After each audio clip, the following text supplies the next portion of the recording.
Welcome to episode number 28 of Evolving Potential. I'm here today with Clifford Starks. Clifford is a former UFC fighter who started his career here in Arizona, where we both live actually, through a promotion called Rage in the Cage. And after just 2 years and a 7-0 record, made his way into the UFC, where just 2 weeks later, he stepped in for an injured fighter and made his debut against a Dustin Jacoby and won. Since then, he's bounced around between Bellator, Shark Fights, and a World Series of Fighting while managing a family and a business now. Clifford is into executive coaching now. He does speaking, and he's also the author of a couple books, most recently of which is The Fighter's Formula. And I love what Clifford is doing, so thank you for being here with me, man. We met in person. I was grateful enough to be in your energy, and I would have honestly never known you were a UFC fighter. So yeah, not your body's there. The body's there for sure. I don't want to get it twisted, but like, the vibe. I was like, what the hell? Like UFC, that's crazy. So let's talk about that. Like, the differentiate there.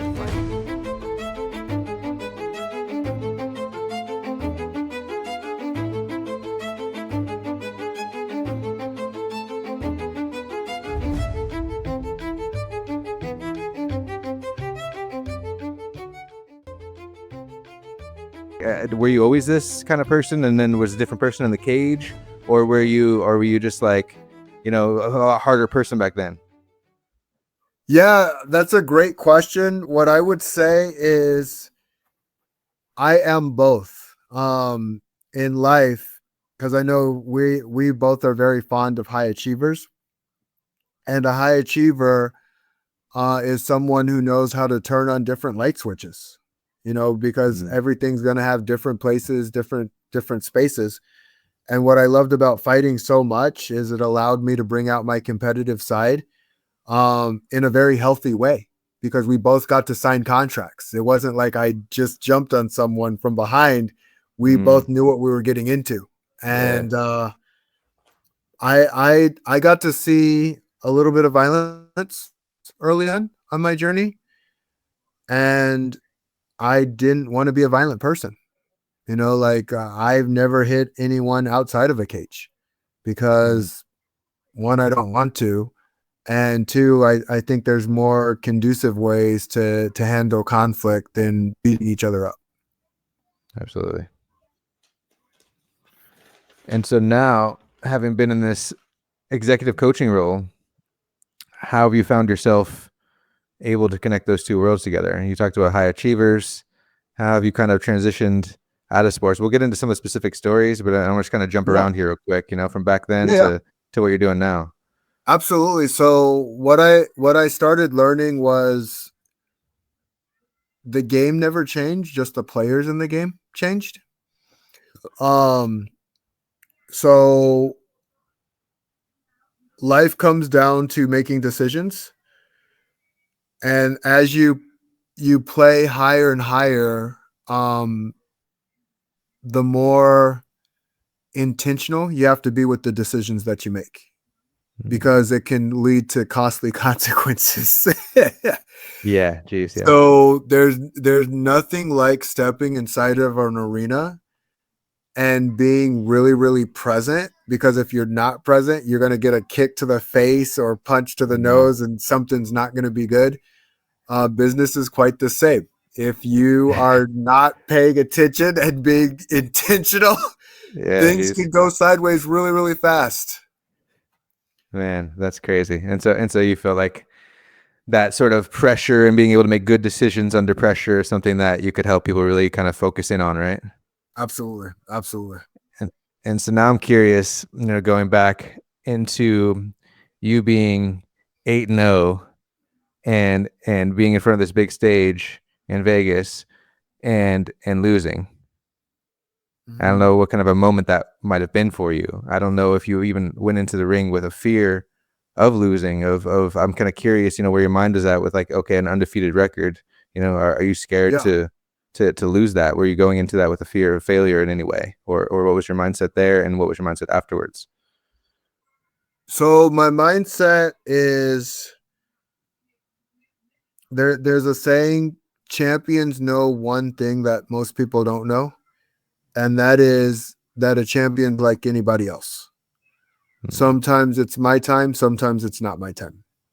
And ultimately all I can do is just give my best in the time that I'm given it.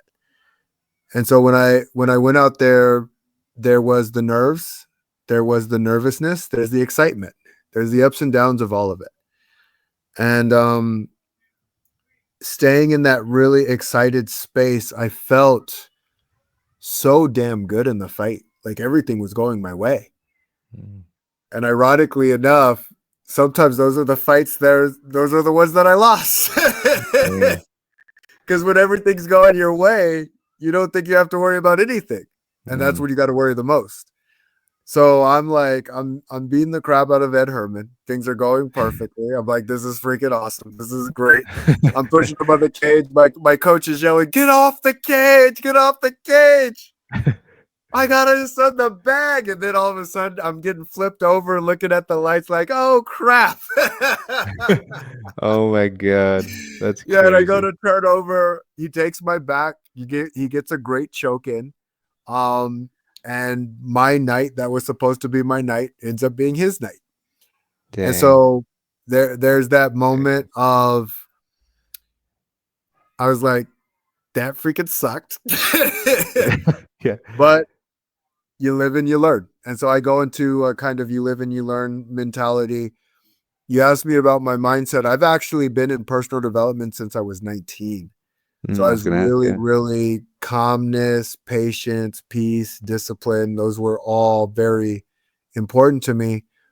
And as you go through life, you get to see if you are those things or if you're not those things. And I would happily say that I was those things because I practice being those things. I think anyone can Mm. become what they want if they practice it enough. Dang. With that being said, then, and that sort of mindset going into the sport, do you feel like you have any stories that come to mind of people you saw that really just didn't have those tools in place and maybe had all the skills and abilities, but didn't really have the mindset and kind of fizzled out or struggled real bad in certain I ways? I saw one guy, um, he had potential like John Bones Jones. I kid you not. Oh, geez. Like just a long, strong, super fast, super powerful, super undisciplined. Like I had never seen anyone have all of those gifts and then just kind of like, and sometimes when we're super gifted, that can be a blessing and a curse. Because I remember he was going to do his first amateur fight, and then he didn't end up doing that. But he ended up taking a pro fight with a very dangerous pro. Like this was an ex-football player, and football players have just quick twitch muscle fibers. They will mess you Yep. up if you don't know what you're doing. And he's telling me about, he's like, yeah, I'm taking a fight.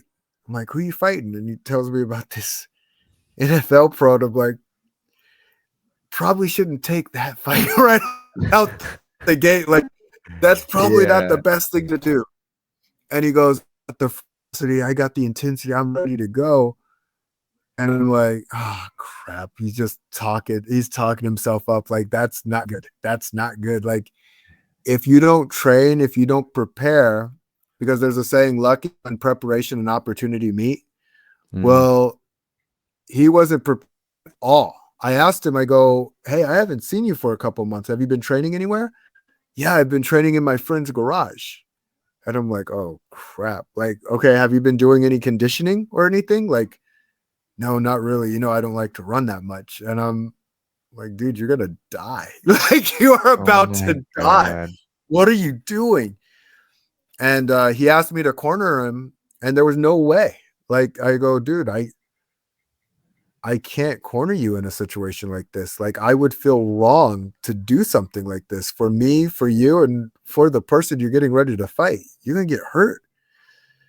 And he ends up taking the fight. I end up seeing him take the fight, and he's walking down, gets in the cage. The football player gets in the cage, and bell rings.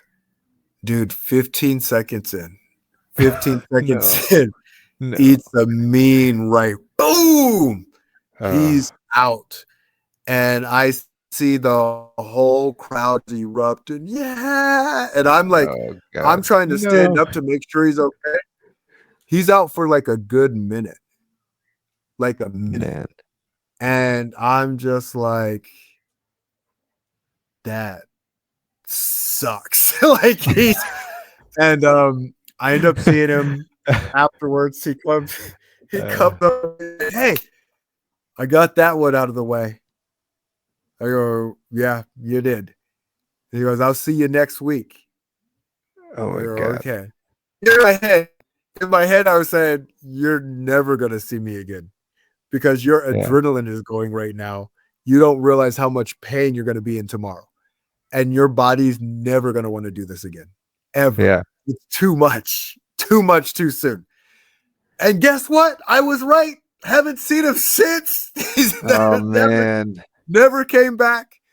And that's where you look at a situation. Our minds want to do things right away. Like they want to just be great instantly. Like I got Instant, to figure it instant out. gratification. Yeah. And it is the most dangerous thing to do. And it's even more dangerous when you like there's a part of me that respects him for jumping in and a part of me that doesn't for how he jumped in. It was the Yeah. worst possible thing to do. And they say like, yeah, entrepreneurs, they have to jump out of the plane and then build a parachute. Like, no, because if you fall that hard, then you're dead. Then you're no more. You're not there Yeah. anymore. Yeah. Like it's not that simple. And people look at high achievers as like, no, I don't think they did that. I think they had a plan and the plan didn't go to plan, but they had something. They had a strategy in place. They weren't just like, "Oh, well, let me just give this a try. Let me see what happens." Like cuz what will definitely happen is the worst thing every time you plan like that. Yeah. Absolutely. Absolutely. And so if you could go back now with that guy and kind of give him some advice, if like he was totally receptive, it was like, hey man, like I know I've been undisciplined, I know I've been slacking off, like, but I want to take this fight seriously. Mhm. Like how might you have coached an open-minded person? I don't know what everyone's different, obviously. So, maybe we get a little Yeah. vague here, but So definitely not to take that too dangerous of a fight too early on. I actually like don't take that fight. There's an A side and there's a B side. And if you're gonna be on the B side, don't be on the complete beatdown side, which is like that. There's levels to this game. Yeah, completely just you're about to get crushed. And I've been on the A side and I've been on the B side, and I've lived to tell the tale, and I've lived to feel comfortable enough to come back into the cage. But I fought a guy who was on the B side and I was on the A side. And this was ridiculous. Like it was a ridiculous fight for this kid to take. I had been an ASU wrestler. I'd been wrestling all my life. I'd been a high level athlete. I'd been doing all these things. He's on his first fight ever. Never done anything athletic before. Never done anything in grappling or martial arts before. And he's like, "Oh, I'll fight this Clifford guy." And so we were both 0-0, but it wasn't like a regular 0-0. It was like this person has all of these disciplines.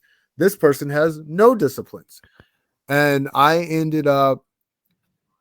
destroyed him so badly. And I didn't even know. Like I knew I beat him up good. I didn't know how good I beat him up. But his coach comes in my second fight. He's like, "Hey, you remember me?" I'm like, "Yeah, I fought your guy."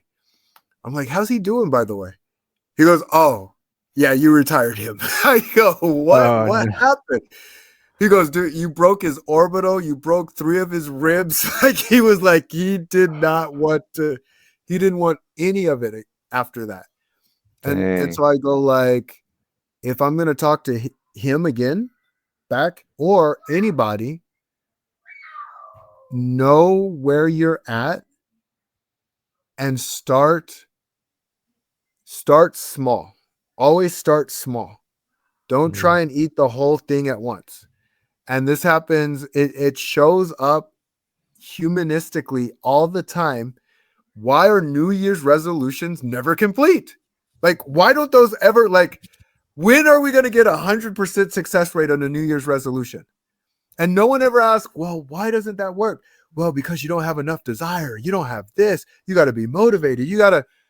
No, you just have to start small. Everyone tries to start too damn big. And so they start really big in something. And then their mind takes them out of the game by going like, yeah, we're not doing this anymore. Yeah, so you got people who want to do big things, but are not willing to do the small steps along the way to get themselves there. Yeah.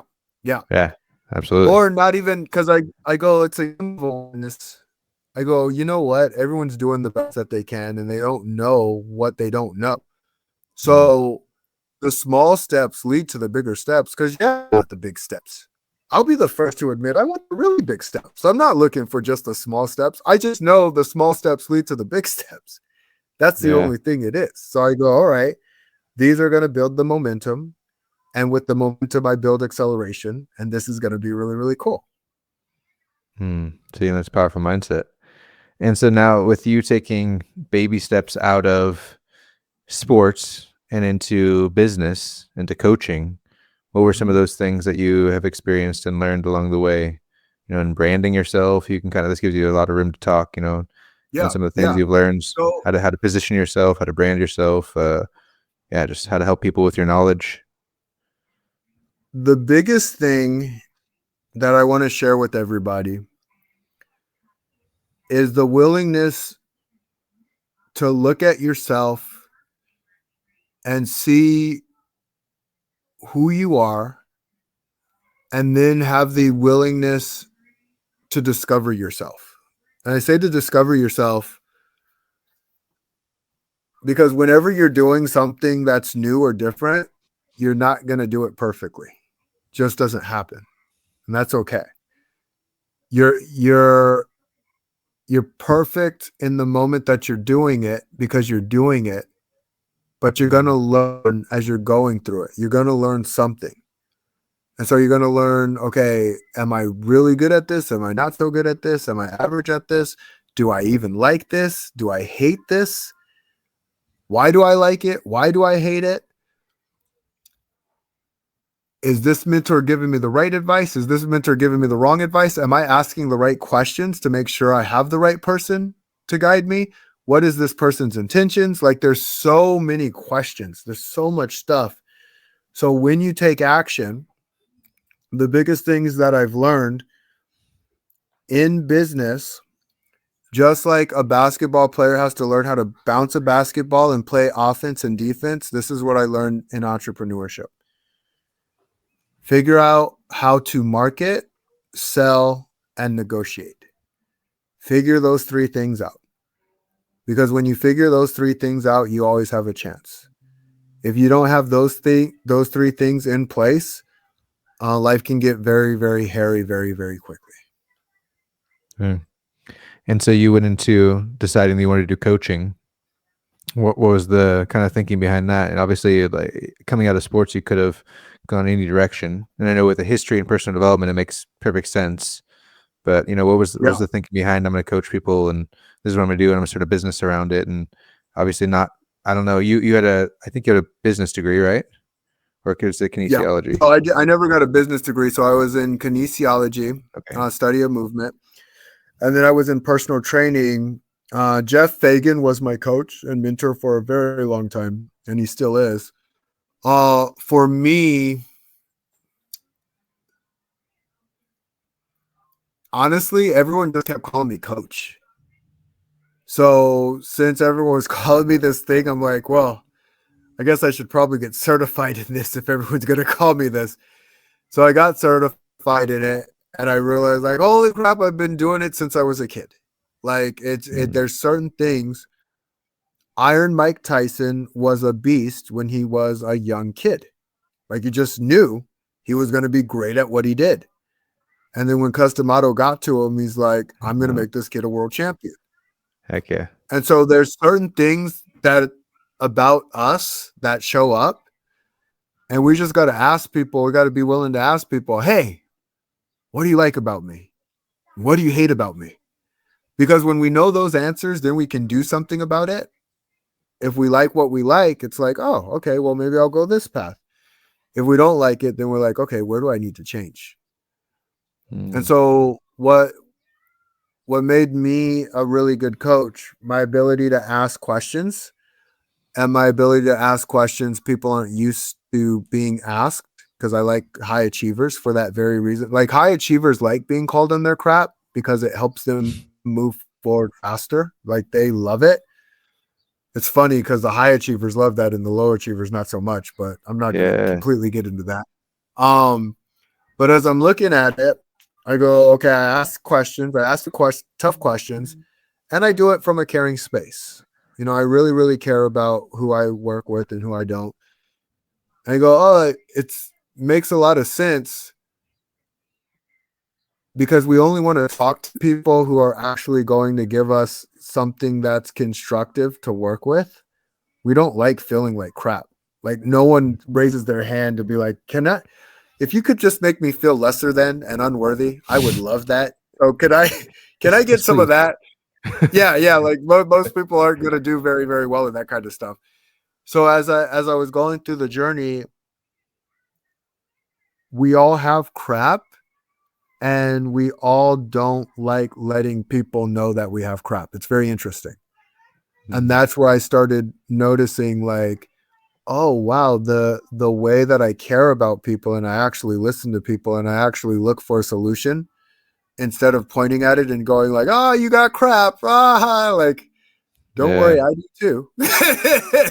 Yeah. So if Yeah. I'm too busy pointing at someone else's, then I really quickly forget that I have my own as well. And when I have Mm. the ability to be like, I have mine, they have theirs, and I can help them with theirs. And I have coaches who help me with mine. That's just a process. That's part of the process. And I'm like, wow. Like, wow, like, no wonder I love this game so much, because I love being the person to serve people. And I love serving people because I know what it feels like to be served. Like, I know what it feels like to raise my hand in that big crowd and have everyone cheering your name. Like, that's cool. That's cool. Mm. Now, if you said like, hey, did you love running those mountains to the point you were sore and you could almost taste your own blood? Like, no, I didn't particularly love that, but I love the result that it got me. Yeah. Yeah. Jeez. That's crazy. And so that's something that you've been able to help people really understand and embrace is some Yeah. of that stuff that goes along, the hard work that goes along with it, the uncovering themselves along, the way, and kind of unveiling who they really are and maybe Yeah. either what they want or how to position themselves. What would you say you kind of really focus on as far as like, okay, we now they've discovered who they are, what are people coming to you most trying to do? What's their goals, I guess? You said the biggest thing right there, how to position yourself. Mm. Because what I learned was, I go, oh my goodness, this is a game of positioning. Yeah. And when we're positioned effectively, we win. When we're not, we don't. And so I ask a question. I go, this is the funny thing about high achievers. High achievers know how to work hard. They know how to work so hard, they will make themselves work hard because they think when you work hard, you get a reward for doing so. That's true to an extent. And so I was talking with one of my clients, and I told her, I go, all right, have you ever thought of putting your car in neutral, just pushing it to work? Have you ever thought of doing that? She goes, no, that would be stupid. I go, well, it is hard work. Like, it's hard. So why not do that? Because you do it in your business. And that's when she got the shift where she's like, oh my goodness, I do that. Mm. And so I go, oh, okay. In this game of awareness, there's certain things that we're aware of because we've seen it enough times. Like, we're pretty good with gravity. As a human species, I don't see human beings jumping off cliffs and running on, like, just doing that.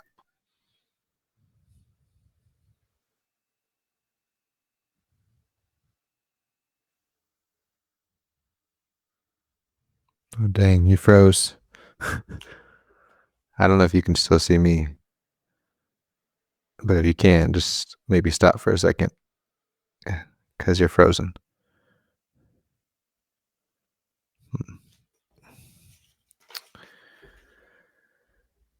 Dang.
And I'm back.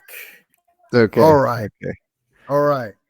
All right. So, So I paused, which was good. hell yeah. Oh, Hell yeah. Good. I wasn't sure. I was so, like, if you can see me, if you can see me, then stop. Okay. But go yeah. ahead.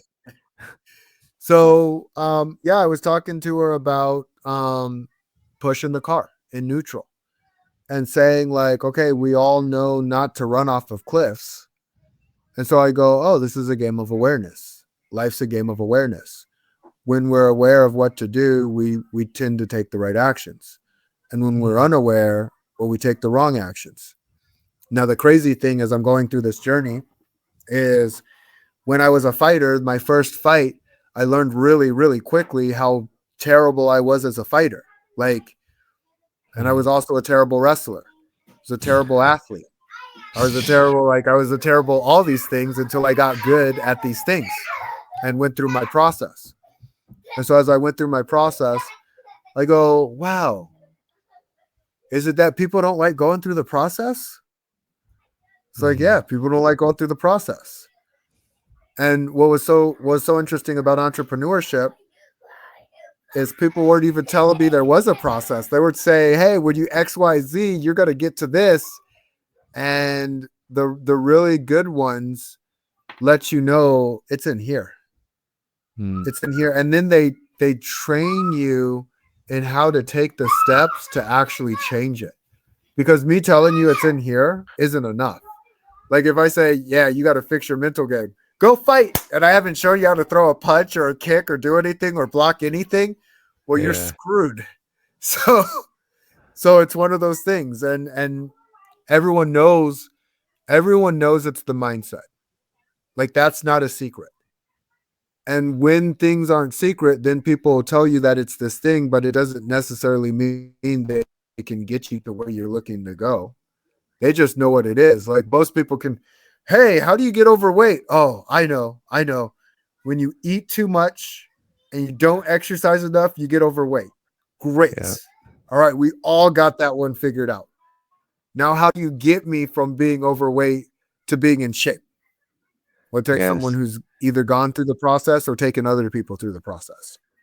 Yeah. It's not the knowledge. And that's what's gotten me into this whole thing as well with psychology is it's not the meal plan. It's not the, oh, if you just told me what to do, if I just knew what to do, then I'd be all good. Yeah. If I just knew what to do. Could you imagine how like rich, healthy human beings having amazing relationships Yeah. because there's Because there's tons plenty of of info. knowledge out there Yeah. about doing all three of those things. Exactly. Exactly. So it's like it's not even, and so that's really important to mention, the integrity and importance of like knowing yourself, you know, And so, but Yep. then you have to move past that into the place of like really embracing the process and doing the things you need to do, because awareness is a huge portion of that, but then you have to really do the work. And so, like, what I heard personally, which meant a lot to me with like the positioning thing, is just how versatile that can be. When your positioning is getting to know yourself, and positioning is finding that true authentic self, which is almost like a spiritual journey, which is what Yep. got me really interested in like the combination between like high performance and this spiritual journey and business practices. I'm like, they're all the same Yep. thing, because like if you can position yourself appropriately, if you can be your true authentic self, people will notice you. You will be a light in a dark world, 100%. Yeah. 100%. It's like a light in a dark world. Yeah, that's the name of the game. What was really interesting to me is I go, wow, there's light in every situation.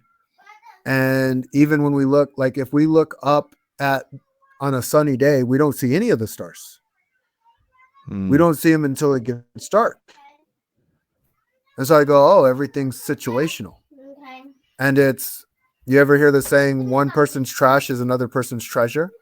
Oh yeah, absolutely. What was interesting, what I noticed is some people value what other people do more than the person who does it themselves because it's simple to them. Mm. And so I go, Yeah, wow, this is such a mindset set thing. It's very interesting. that's something that we talked about that in person that I thought was so valuable, because I've suffered from that myself, which is like, okay, I have, Mhm. these certifications and degrees and whatever, and it's like read all these books, and it's like then you get to the point of like everything that I have learned seems so common knowledge that I don't even really Yep. want to share it sometimes. I'm like, people are going to get bored. People are like, yeah, they know. And it's the same thing with like knowing that mindset is important in business. Yep. It doesn't mean Yep. you're going to do it though, because I've actually taken. I'm into mindset. I'm into psychology, just like you. I've been into personal development for years, but I've literally taken business courses where I'm like, why the hell is the first module mindset? I don't Mhm. I Yeah. don't need mindset. I'm good. You know what I mean? But you don't understand how Yep. pervasive it is. You don't understand how deep Yep. it really goes. Like how it's Yep. integrated into everything. And you think that like the world is hard or the market is saturated, and it's just like, no, it's you. And so those Yep. beliefs seem like truths, but those beliefs really are that insidious mindset stuff, you know? Yep. Yep. And it's interesting, like, so a belief is just a belief. It's not good or bad or right or wrong. And so I ask people the question, so why do we have the beliefs that don't serve us? And we have a lot of them that don't serve us. And then I go, oh crap, that makes a ton of freaking sense. If a belief served us at one time and the brain likes to be comfortable, it'd rather be comfortable with a belief that no longer serves than holding on to a new belief that does serve. Yeah. That's so powerful. I'm like, wow, we like putting ourselves in these shitty situations. That's messed up.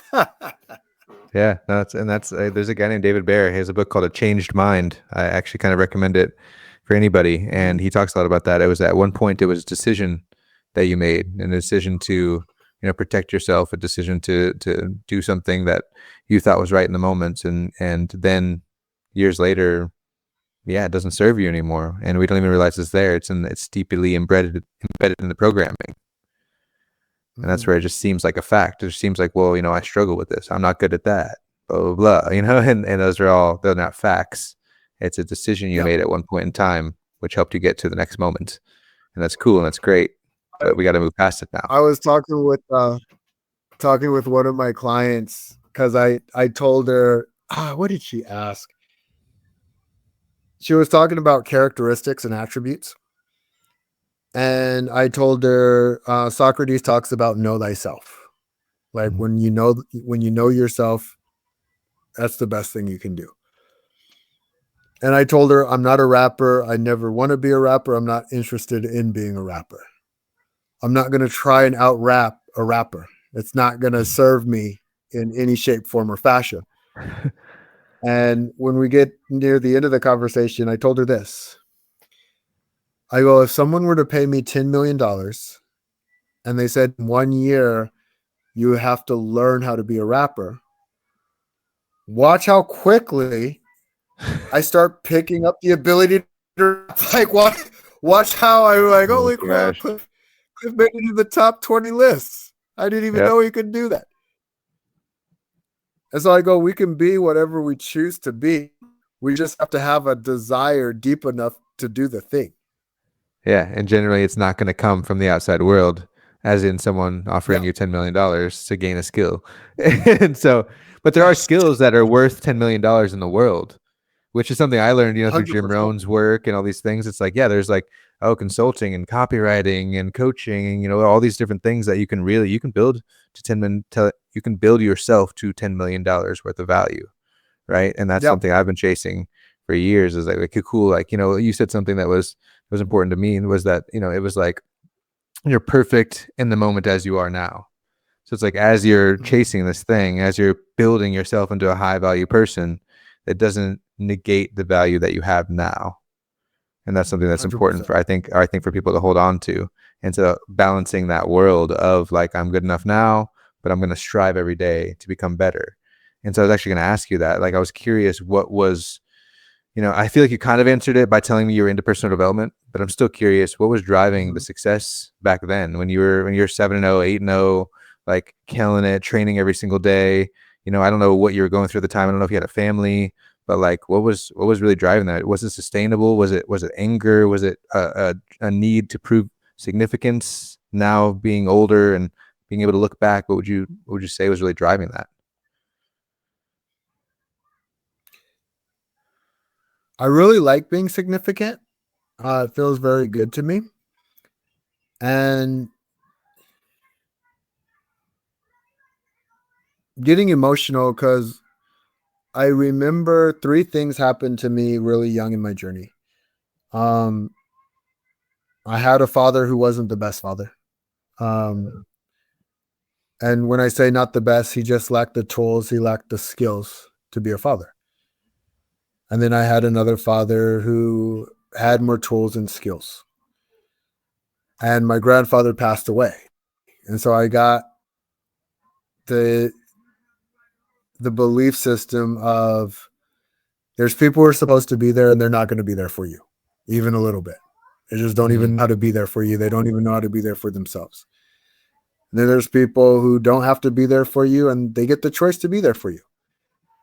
And we're all going to die. So make the best out of it. Live life as fully as you can. And so ultimately, I wanted to live a life worth living.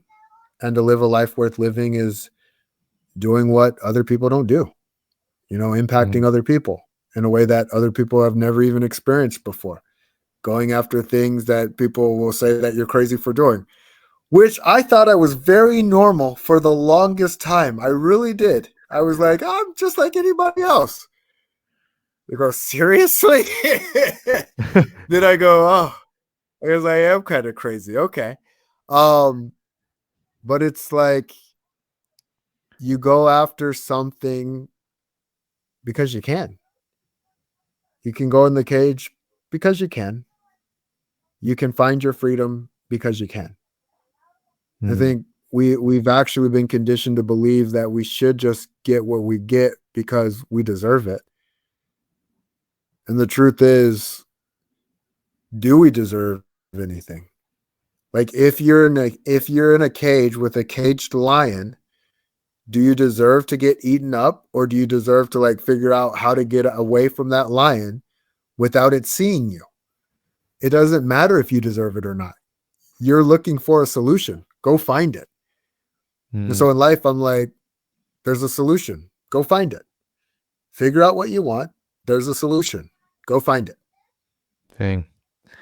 And so now, as a entrepreneur and father, what would you say is the cage now? What's the you chasing your biggest best dream now? 1 billion people to be loving, kind, and abundant. Mm. And how do you execute on that? So I'm almost done with the fighter's formula. I'm going to do a rewrite on that. Oh, nice. And what I ultimately want to do, because I go, oh, this is a game of transformation. When a person can go through a transformation, they can become what they're looking to become. And so I said to myself, how do I effectively leverage me? How do I effectively leverage my stories? How do I effectively leverage my journey? And I realized this thing is our best friend and our worst enemy all at the same time. Mm. So when we figure out how to utilize it, it works. If we don't, it it keeps us stuck. And mine has done both. And what would So you, here I am. Yeah. And so I go, all right, if I can get people to do the one thing, which is look in the mirror, when they can look in the mirror, because love, kindness, abundance. It's easy to love something that you already love. That's easy to do. But what if you were going to love something that you didn't necessarily love? It's easy to be kind to things that are kind to you. What if you could communicate in such a way that non-kind people could be kind to each other? And it's easy to be abundant when life is going our way. It's just like, oh, I got everything. Could you imagine money flying all over the place, lobster, just everything's all good. let's go. Yeah, yeah, Yeah, just like, I'm freaking abundant. yeah. But if you could be abundant when life is tough, when life is getting difficult, um, I think me as a leader, I get an opportunity. I always get an opportunity to be loving, kind, and abundant myself as I go through my journey. And in being loving, kind, and abundant, reminds others that they can be that way too. Because it's not even about like what I started learning is they go, no, you're going to respect me. Well, people can only respect you if they know what respect means to you. And you can only respect them if they know what respect means to them. Hmm. And so it ultimately, I go, wait a minute. Respect means something different for everybody. What does that even mean? It's communication. So it's not the thing that we're actually going after. We're like, you're going to do this. It's like, well, what is doing that? Let's like figure out what are the agreements that we have in place first. And then can we agree to the agreements? And can we communicate those agreements? Hmm. Man, I heard you said something in there that I was really curious about now because a couple different times we've talked about awareness and we've talked about asking questions, unveiling things for people, and then we're talking about helping people to look in the mirror. And so I sometimes find myself focused on what are the tools that we can use to Mhm. help people, and that is more of a giving. I'm taking something for myself, some knowledge I have, and giving it to somebody else. Mhm. And what you're describing is more so a pulling from within themselves. And so I was kind of curious, Mhm. is that what you find yourself doing a lot more of? Do you feel like there's a good balance between the tools and helping people look in the mirror, or is helping people look in the mirror really genuinely enough because they're going to then find the tools that are best for them? That's kind of what I'm seeing. So I'm curious your take on that.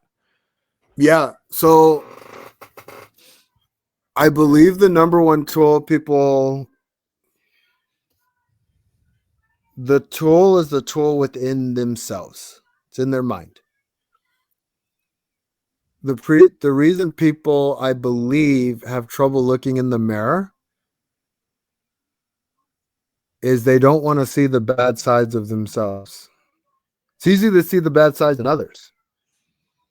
But then when you see the bad side in yourself, like, oh, that sucks. Hmm. And where it gets really interesting is when you see someone acting a certain way, and then the saying, I would never, never be that way. It's like, well, you haven't even tried then. Yes. You don't know anything about their story for them to become what they became. Mm-hmm. And so I go, I like asking the question, why are they this way? Why are they that way? I look at myself as a leader. I would consider myself a kind and empathetic individual. not only because of what I say, but because of what my people say, because it Mm, comes down to their opinions as well. And then I look to it and I say, well, the reason I've become so kind and empathetic is because of all the experiences that I've had. I go, every step I take, it just makes me a more humble individual. And ultimately, mm, I realize there's a lot more that I don't know than that I do. And so I look at the journey through a lens of being an observer. I'm not hating on myself and judging myself. And I'm not hating on anyone else and judging them. We all have our story. And mm, if I want a different action from either myself or somebody else, well, I got to change the story. I change the narrative. I don't take it personally and say this person's bad, this person's good, because then you've already established them as being, well, they're only that way. So if they can only be that way, they're just doing exactly what you've painted them to do. So why are you even mm. mad at them then?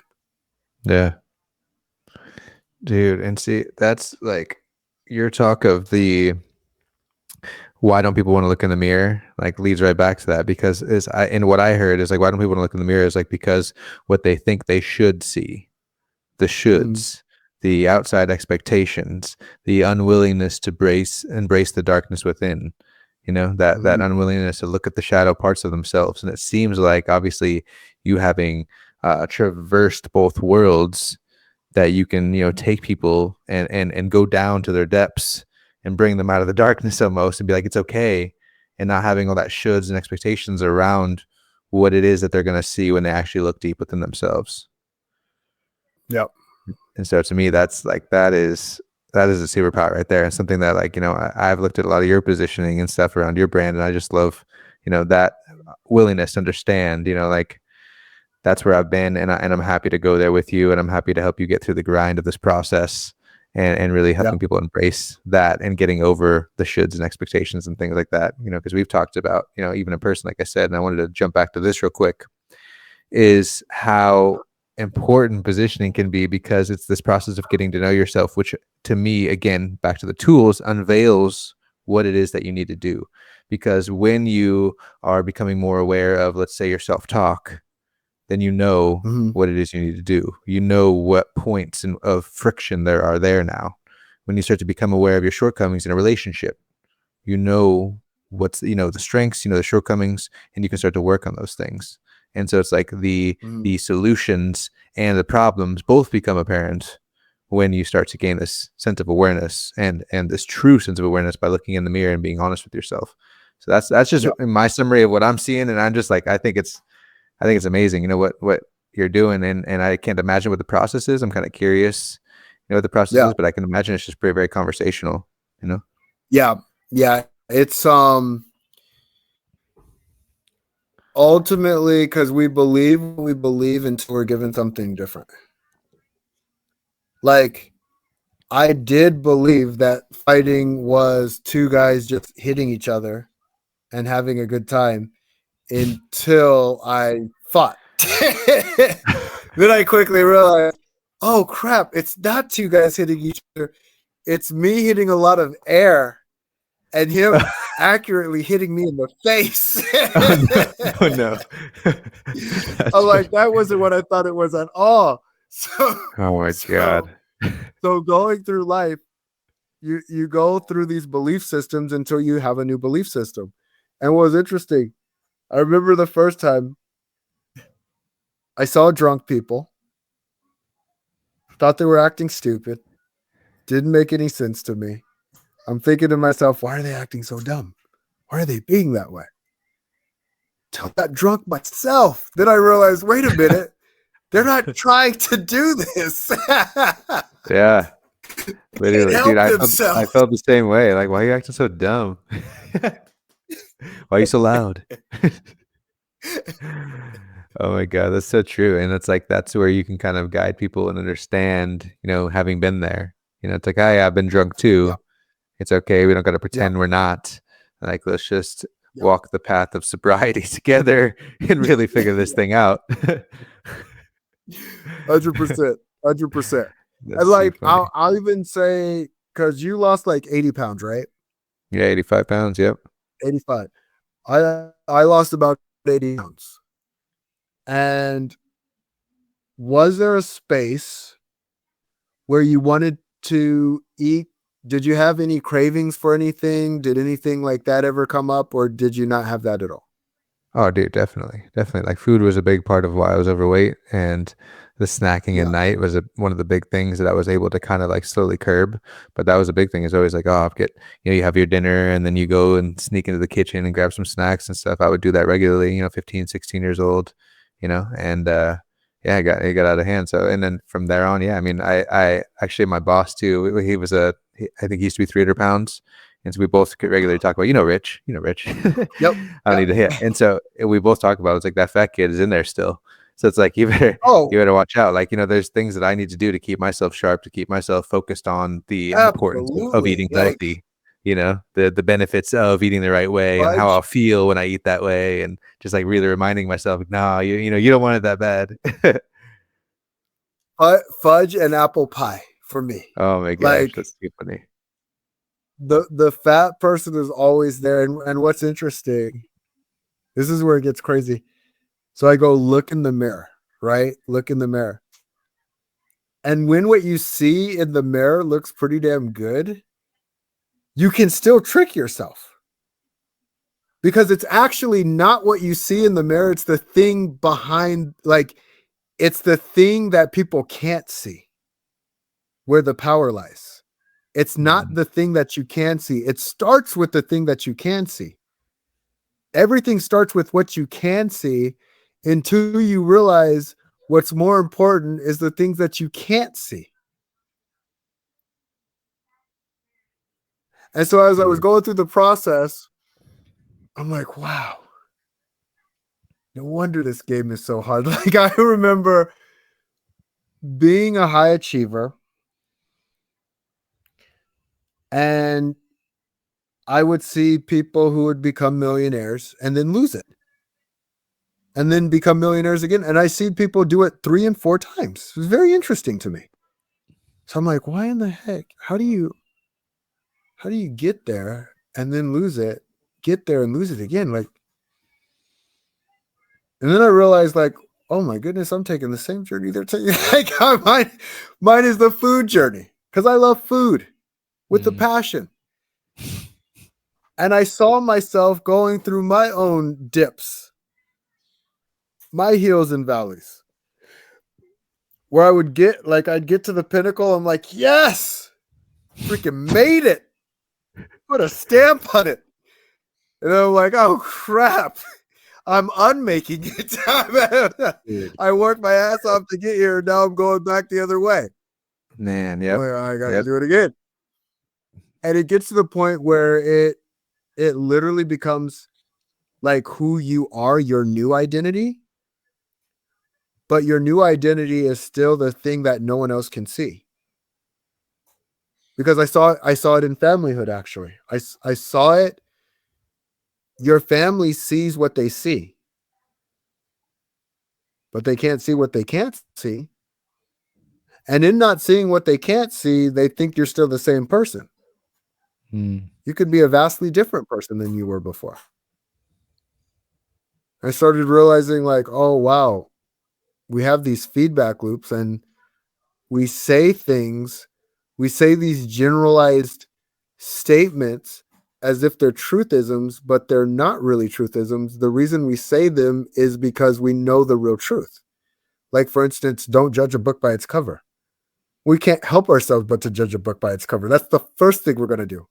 Even when we claim we're not going to do it. Like, just say you're judging it and judge it and then figure out, like, is your judgment right or wrong? Yeah. But don't pretend like you're not going to do it. Like, that's a human instinct to do. That's too funny, man.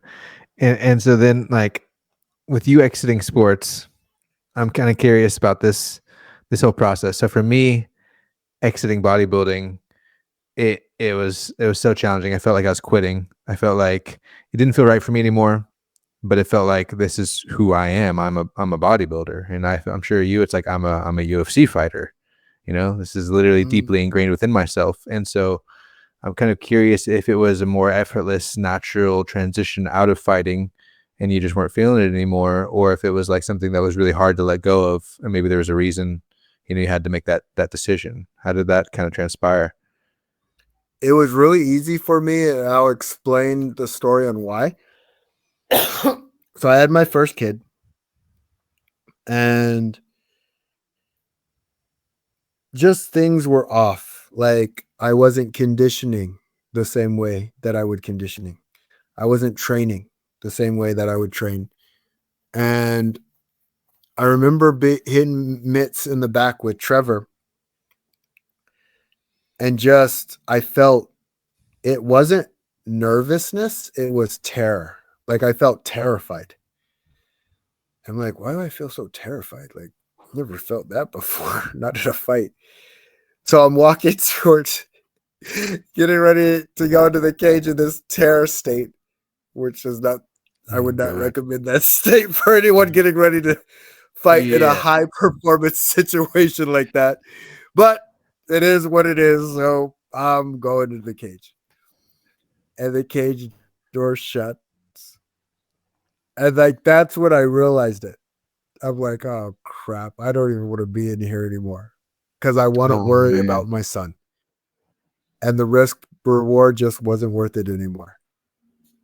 And I Mm. saw this angry Russian looking at me like, well, Oh looks God. like I Yeah. got to make it out of this one. Oh man. I'm not Oh going to man. quit. So it looks like I got to make it out of this one. And I learned something, like, this was the interesting learning that I had from it. I was in the fight the entire time. I was in the fight, and I was half a step off. I could feel it. Trevor could feel it. Others couldn't. And that half a step, I say, when you're aligned with your mind, you're aligned with your heart, and you're aligned with your skill sets, you can win. You can win Mhm. anything. But if they're not in alignment, something's off, it's going to make things a little bit difficult and sticky. Yeah. So my mind is the ability to understand it, forecast it, strategize it. My mind was there. My skill was there. I had been a fighter for a long time. The skills were there, but my heart wasn't in it. The passion, the purpose. I had a different passion and purpose. So my mind, my heart was in another place. And with my heart being in another place, I could feel that half an inch where I was missing the mark. Mm. Dang. That actually reminds me. I just talked about this story the other day. I'm so funny. You said like missing the mark by half an inch and how detrimental that can be, or beneficial, but however you Mhm. want to look at it. When you make Yep. those subtle shifts, Mhm. because there's you may have heard this before too, being into personal development, the Tony Robbins story about him getting coached in golf, and he's like, I'm trying to improve my golf game. I got a golf coach. I'm sitting here hitting it. My golf coach is watching me. He's trying to figure out how to coach me to do better. And I'm sitting there getting frustrated. And I just decided, like, fuck this. Like, I suck at this. Like, I'm awful. Yeah. I'm just going to toss it up. And he's like, what do you mean? Like, you're so close. Like, you're doing so good. He's like, what do you mean? What do you mean? Like, he's like, I'm hitting it way off to the right. I'm shanking it. It's all over the place. And he was like, yeah, but you're only this far off. In golf, it's like a millimeter difference can make all the difference. So you can be really close and think you're really far off. And so you just need to keep going. You just need to really understand that it can be a millimeter change that can just completely change your trajectory of where you're going. So for me, like, yeah, Yeah. that's like Yeah. that's so powerful to have like the skill set there, to have your mindset there, and then to realize, like, okay, like I just need to now shift because my passion is not there anymore. The heart's not there anymore. And so that kind of Yep. leads me into like, what is that part of the farthest formula? I know it is. I know passion is a big part of it. And so Yeah. how did you now transition? Okay, like now I'm going to follow my passion, and it's personal development because Yeah. that's obviously what you had like as a foundation within your whole life, and that's where I'm at too. It's like I've had personal development with me since I was in high school, starting from Mm, philosophy to stoicism and all these. That's kind of where I got my foothold into the world, and then I moved into personal development. But yeah, I mean, nice. how did you kind of transition out of that, following the passion and building the fighter Yeah. strength? So I told my coach that I was not fighting anymore, and he knew because he saw how I was fighting in that fight. He's like, "Yeah, I had a feeling." Dang. um, and then the transition was sloppy, like any transition. Like, and I wish I could tell. You know what? No, I don't. No, I don't. I want to tell people the truth. Yes. You're only as good as you are. You're whenever you start something, you can only get better at what you're doing. I'll say that. Whenever you start something, you can only get better. So every time you start something, you're figuring something out. If it's for you or if it's not for you. Maybe you think it's for you and you learn really quickly that it's not. Or maybe you don't think it's for you and you start realizing that it is. And so I started it like I start all my stuff by attempting something and seeing how good I was at it and realizing I wasn't that good at all because it was my first time. So I ended What up was the doing first thing? Oh, go ahead. Sorry. I spoke. Yeah, I spoke. Um, and I hired a speaking coach, and she had me gather my friends and my family to come speak in front of them. That felt amazing. I was like, that's freaking awesome. As if Nice. being judged isn't enough, being judged around friends and family, that's even better. And Oh God. it went all over the place. It was like, and this, and this, and this. And they're like, okay, I'm motivated, but I don't know what to do. Mm, And I go, yeah, I didn't even know where I was going. So I could only imagine. yeah. And I didn't think it was that clear. And I talked with my speaking coach about it. And she goes, well, start with the transformation you give someone at the end and then work it backwards. So start at Mm, the end and then work backwards. And so I started at the end. Like this is the finale. And this is what they look like when they work it backwards. And so that's where the fighter's formula came into play. It was all those steps that lead to that finished product. mm. And so now, like that had to have been potentially months or years in the making of really figuring out, like, what is the clear message? Because that's where I'm at too. We even actually did some videos recently with my work, where we were like, okay, we want you to talk about mindset. I'm like, cool. I feel confident talking about Yeah. mindsets. But then it's just like when you start talking, it's like, where's the call to action? Where's the actual like, where's the, I got to be more precise. I got to be more specific because it's not clear, rah, rah, rah, whatever, this and that, and theories and stuff. But what is the actionable insights? And so definitely have tried really hard to stay focused on that within the show, telling people I, story. But it's like, how can you really, get that message down? And how do you get to the point of like, what is the transformation that you deliver? yeah, I had because I got into UFC in less than a year of my first pro fight, right? And I'm with this entrepreneur and I tell him that story. Like, yeah, I got there in less than a year.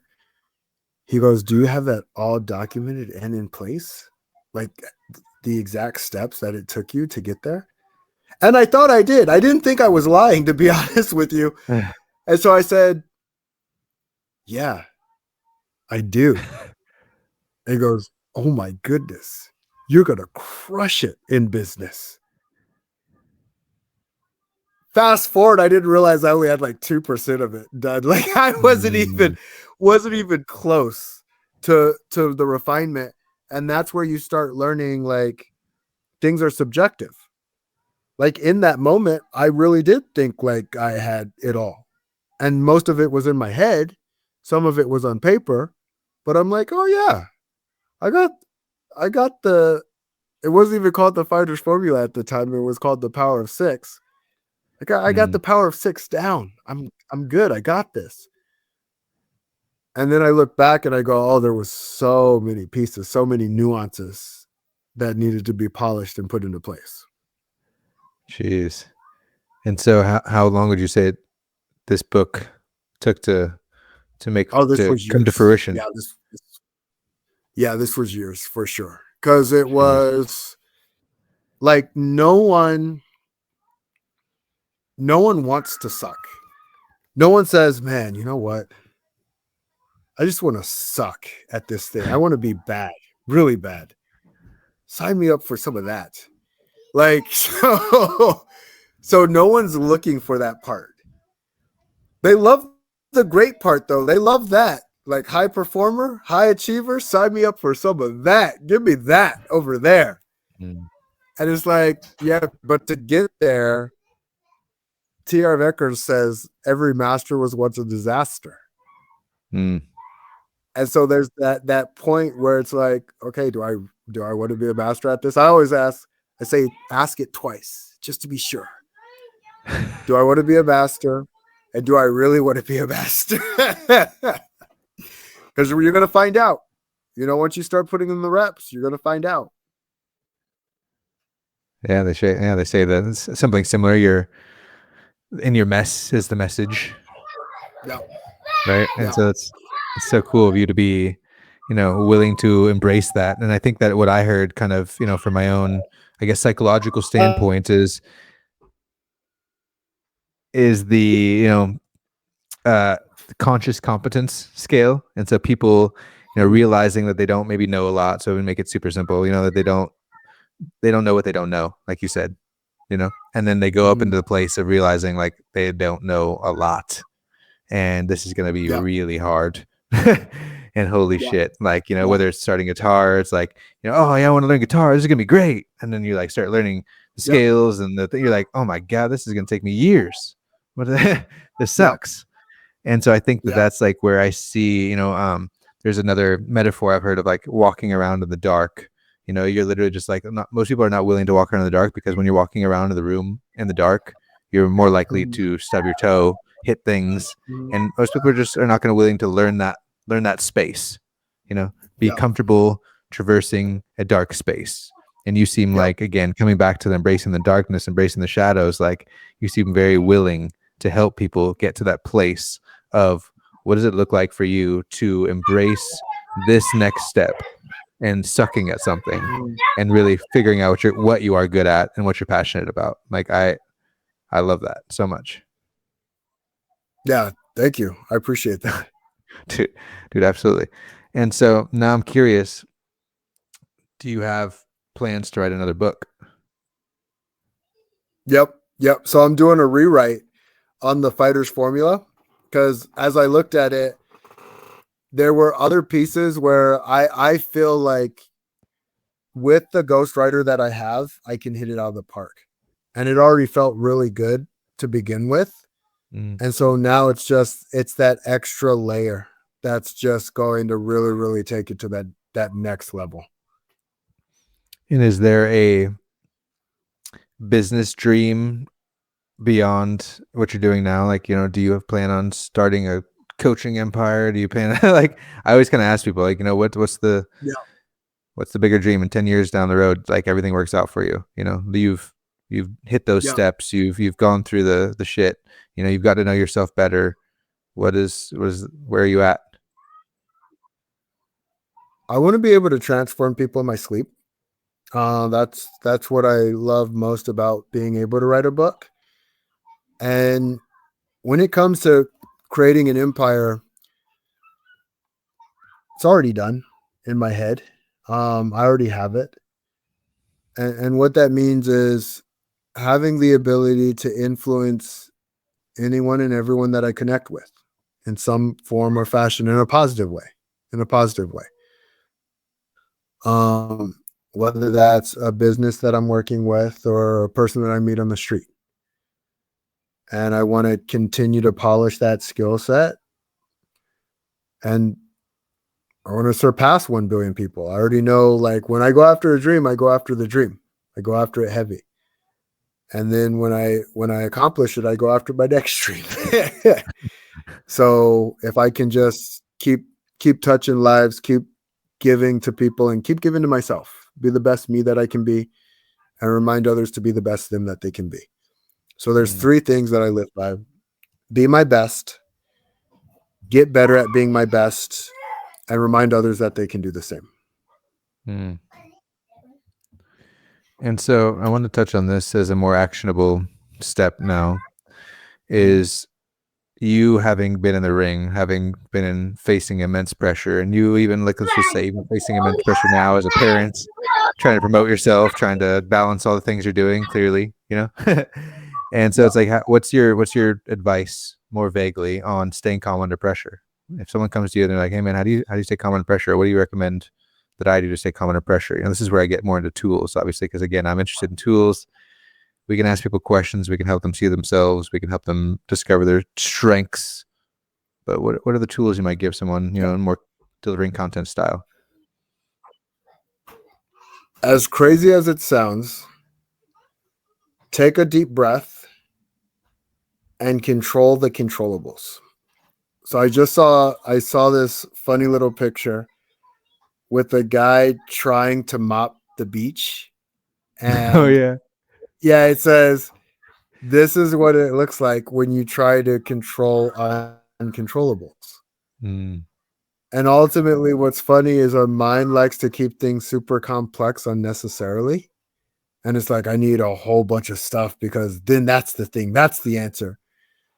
But when I say something as simple as take a breath and control the controllables, it's like, well, anyone can do that. And that's true. Anyone can. But also, anyone can also choose not to do it too. And mm. so, as easy as it is to do the right thing, it's also easy to not do the right thing too.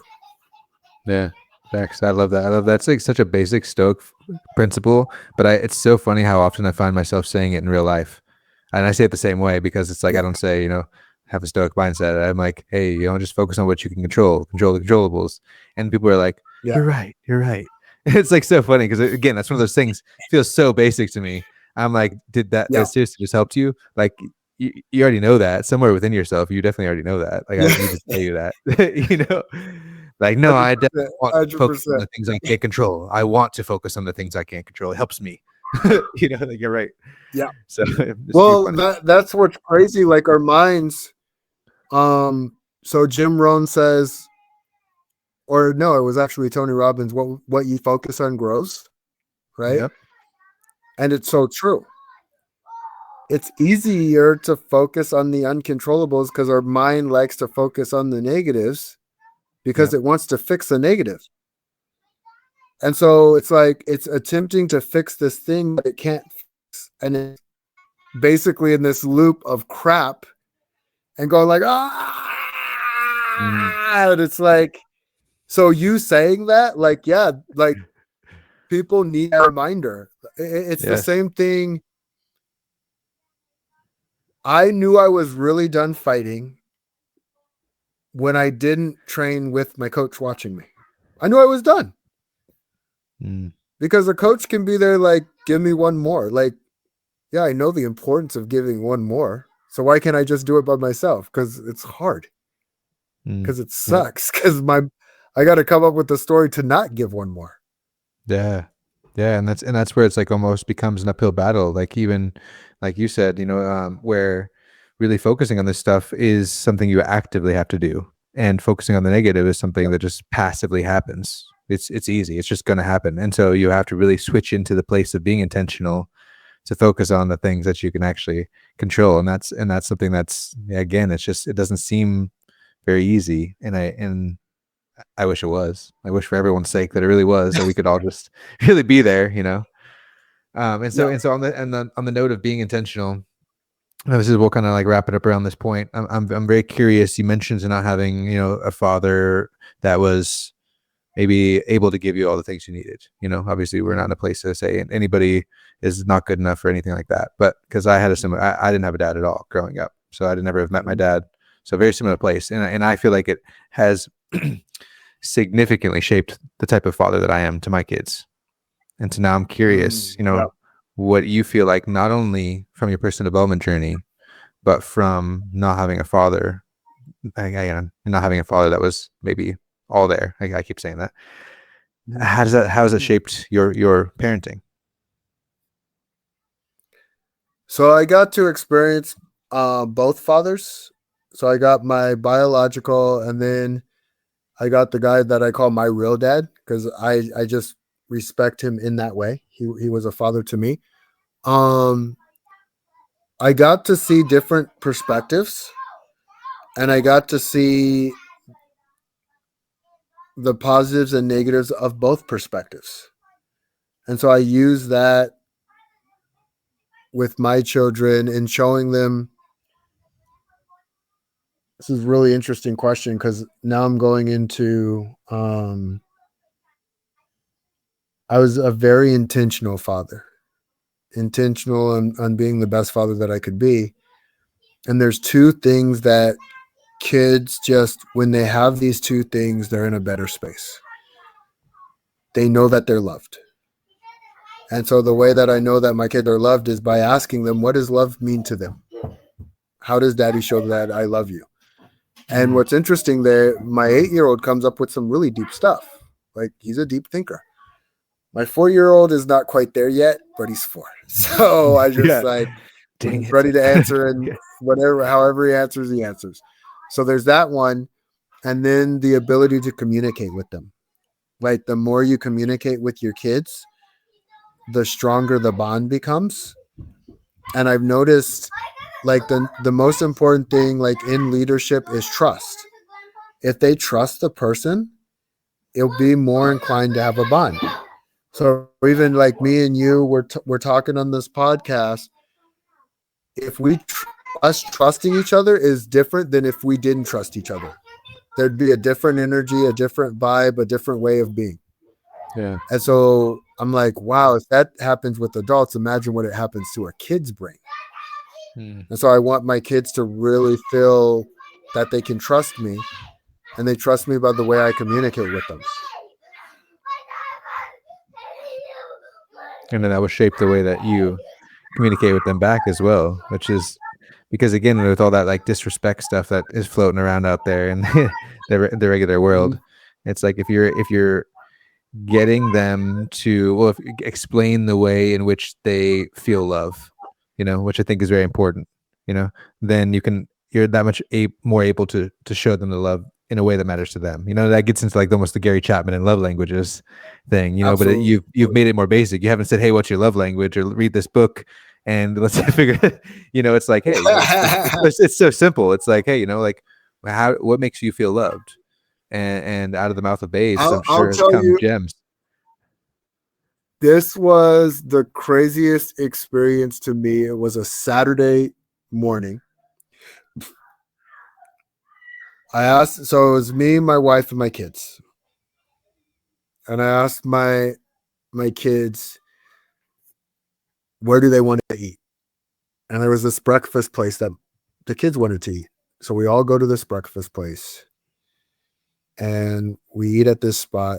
And then I'm like, hey guys, you want some cookies from Crumbles?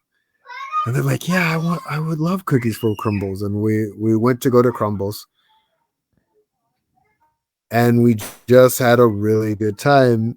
And my wife goes, this was one of the best days I've ever had. And I looked at it and I realized, like, my wife values our kids' happiness. Like, she really, really values our kids' happiness. And sometimes to make someone happy is by asking them what they want. Some people might even be listening to this and being like, you guys just went for breakfast and cookies.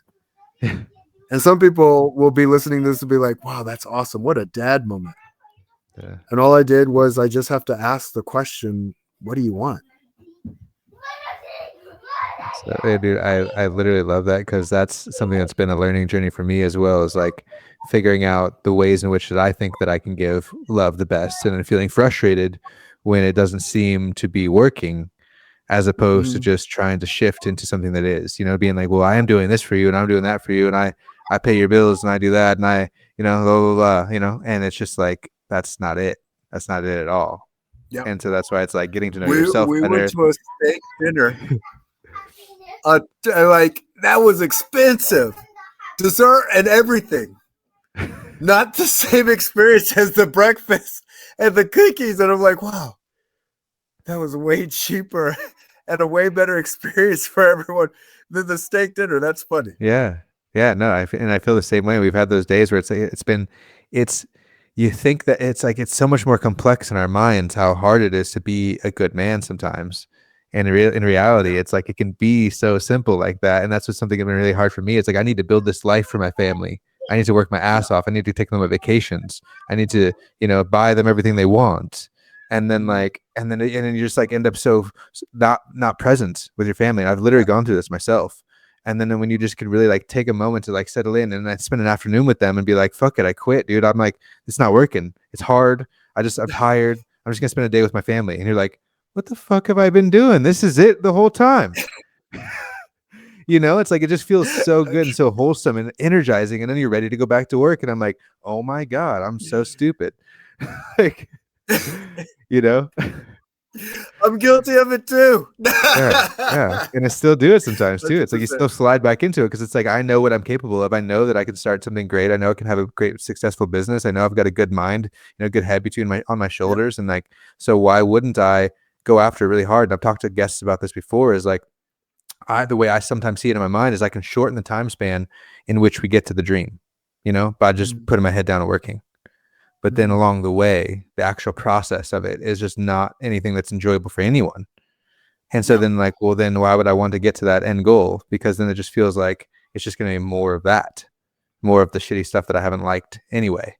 And so then Yeah. it makes you want to quit on it. But it's like there's a way to It- still go after it while balancing that, while putting those mhm. things in your life, while being intentional, right?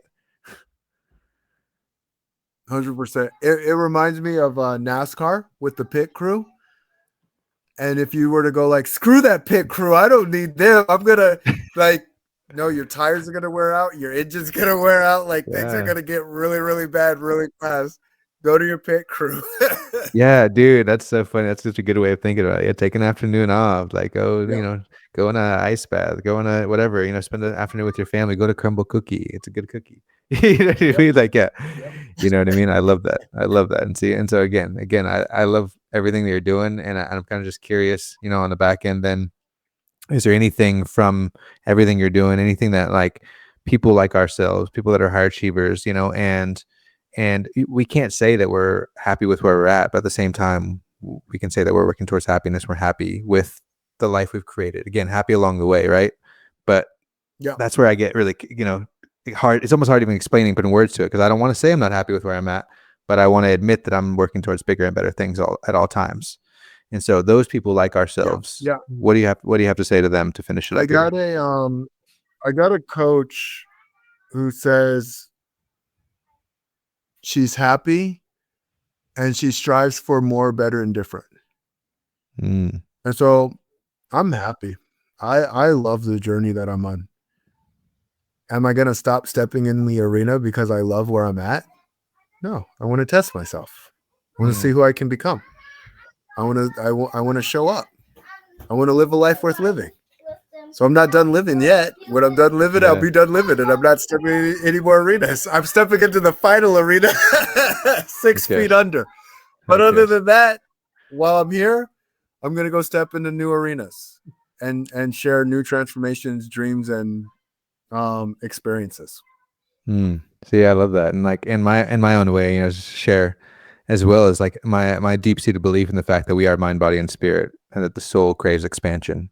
And that the Mhm. body, like you said, wants to be comfortable. The brain wants to be comfortable, wants to seek what's normal and familiar, while Yeah, the soul wants to experience new novelty, all those different things. And so we have to just accept our place on this earth as yeah, humans, balancing that fine line between both, right? Because some days you're absolutely. gonna feel soul expansion, some days you're gonna feel grounded into the dirt, like you're nothing, Mhm. and you have to really kind of just stay up and just continue to walk the bridge between the two.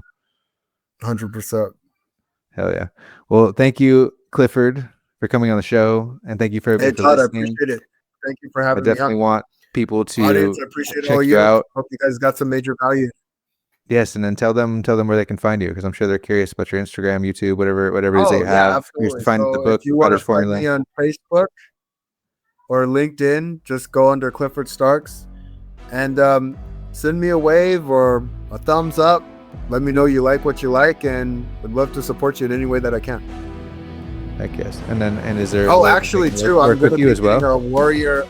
I'm getting a warrior report started. When I get that link, I can share that link with you, Todd, and if you want to share it with your audience. I will. But yeah, the Warriors Report is for people who are looking for more freedom in their life and their business.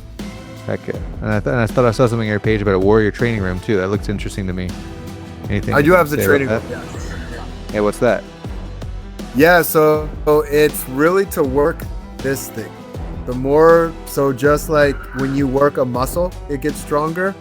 Well, the mind's the same way. So I focus on supporting them and working their mind, getting it fit so that they can show up in their life and their business at a whole nother level. Heck yes. Okay, good. And that's such a cool like little way of calling it too. You know, really leaning on the fighter identity and positioning the training room. Hell yeah, I love it, man. So I wish you the best of success, and I know we'll stay in touch. So thank you so much for being on the show. And again, thank you everybody for watching. Yeah, I hope you got immense value as well. I think that Clifford has much more to give. We could have talked for longer for sure. I could have kept going. And I definitely know that he's going to have more to offer in his books and his content. So stay aware, stay intentional. All right. Thank you, Appreciate Clifford. you, my brother.